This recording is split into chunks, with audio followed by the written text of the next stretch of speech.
Udaygiri Cave 1 to 5. Off the plain path to the right is the Cave 1, which is also known as Rani Gufa or Queen's Cave. This cave is one of the most important, largest, and beautiful caves of Udaygiri, which is also double storied, supported with many columns. Some of these columns have been renovated recently.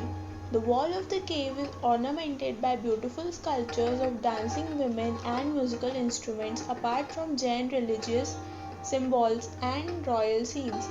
The right wing of the lower story consists of a single cell with three entrances and a pillared veranda.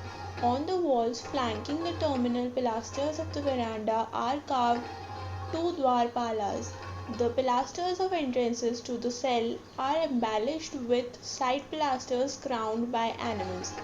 On them there are arches with religious and royal scenes, couples standing reverentially with folded hands, a female dancer with accompanying female musicians.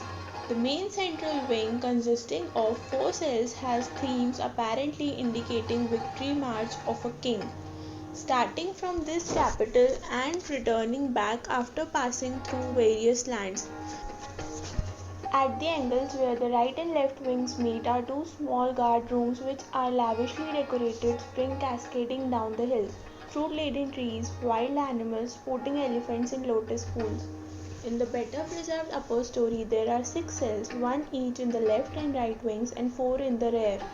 All the four cells of the main wing are provided with two doorways each, flanked by two pilasters from which springs carved torana with auspicious Jain symbols and friezes depicting scenes laid in wild surrounding story reminiscent of Dushyanta's first meeting with Shakuntala, a dance performance for the royal couple.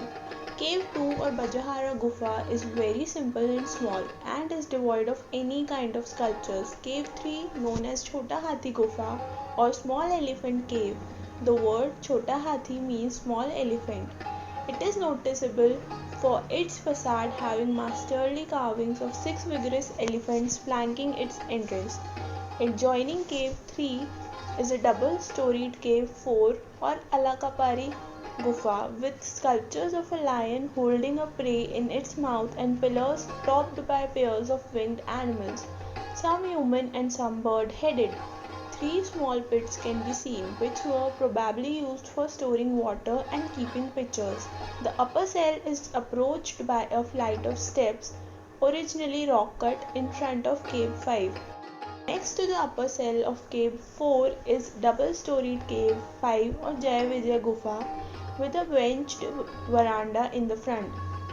The left and the right pilasters have got a male and female figures. The cave is decorated with winged animal figures. The cave depicts a sacred tree worshipped by couples. The sanctity of tree is represented by an umbrella over it.